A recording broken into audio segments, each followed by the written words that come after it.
नमस्कार। माइंडफिट चैनल में आपका स्वागत है। आज हम खुशी और पैसों के बारे में बात करेंगे कि बेहतर जीवन जीने के लिए दोनों में से किसके पीछे दौड़ा जाए। जीवन में पैसों की जरूरत पर मैं एक अंग्रेजी का लेख पढ़ रहा था, द नथिंगनेस ऑफ मनी। इस लेख की शुरुआत एक पहेली से की गई है। पहेली कुछ यूं है, अमीरों को वह चाहिए होता है, गरीबों के पास वह होता है। अगर तुम उसे खाओ तो मर जाओ, और जब तुम मरते हो तो उसे साथ ले जाते हो। वह क्या है? इस पहेली का जवाब है कुछ नहीं। यानी अमीरों को कुछ नहीं चाहिए होता, गरीबों के पास कुछ नहीं होता। अगर तुम कुछ नहीं खाओ तो तुम मर जाते हो, और जब तुम मरते हो तो अपने साथ कुछ नहीं ले जाते हो। इस लेख में चर्चा की गई है कि इंसान को जीवन में कब पैसों के कुछ नहीं होने का एहसास होता है। बचपन में हमारे लिए पैसा कुछ नहीं होता, दोस्तों के साथ खेलना ही सब कुछ होता है, पर हमें पता ही नहीं चल पाता कि कब अचानक हमारे लिए पैसा ही सब कुछ हो जाता है और हम सब कुछ छोड़ पैसों के पीछे दौड़ने लगते हैं। हम इस बात से बेफिक्र होते हैं कि दुनिया में हम सब खाली हाथ आए थे और खाली हाथ ही जाएंगे। ज्यादातर लोगों में पैसों के कुछ नहीं होने का एहसास तब जागता है जब उन्हें अचानक आसन्न मृत्यु दिखाई देती है।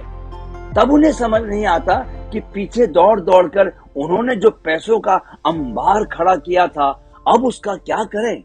क्योंकि मृत्यु के बाद की यात्रा बिना किसी साजो सामान के होती है। इस पैसे को आप साथ नहीं ले जा सकते। इसलिए हम बहुत बार देखते हैं कि बेहिसाब अमीर लोगों को बुढ़ापे में समाज सेवा का कीड़ा काटने लगता है। कोरोना महामारी के दौरान ऐसे भी कुछ धन्ना सेठों के वीडियो सामने आए, जिन्होंने अपनी तिजोरी से बोरों में भर भर कर नोट निकाले और सड़क चलते अनजान लोगों को बांट दिए। उन्होंने पहले पैसों को कमाने के वास्ते अपनी दुर्दशा की, और अब वे पैसों की दुर्दशा कर रहे थे, क्योंकि यूं अचानक सड़क चलते हाथ लगे पैसे को लोग अपनी लतों को पूरा करने में ही लुटाने वाले थे। सवाल यह है कि क्या पैसों के कुछ नहीं होने का राज मृत्यु के आसन्न आने से पहले जाहिर नहीं हो सकता था? क्या ऐसा नहीं हो सकता कि कोई जवान उम्र से ही पैसों की जरूरत के बारे में जान जाए कि किस हद तक वह जरूरी है और किस हद से आगे उसके पीछे भागना पागलपन है। यही वह राज है जिसे कोई जान जाए तो अपनी दौड़ की दिशा बदल देता है। वह पैसों के पीछे दौड़ना छोड़ खुशी के पीछे दौड़ना शुरू कर देता है। चौंकिए नहीं, जी हाँ, दोनों दौड़ें अलग अलग हैं। जो पैसों के पीछे दौड़ता है वह सुबह थोड़ी देर से उठता है, क्योंकि वह पिछले पूरे दिन लगातार काम करने से बेतरह थका हुआ होता है। उसे देर से नींद आती है, वह देर से उठता है और पिछली रात जहां दौड़ छोड़ी थी वहीं से फिर दौड़ शुरू कर देता है। वह बीवी को पैसे देता है क्योंकि उसके पास उसे देने को प्यार नहीं होता। वह बच्चों के भविष्य की चिंता करता है, पर बच्चों के साथ बैठता नहीं, खेलता नहीं, क्योंकि उसके पास वक्त नहीं होता।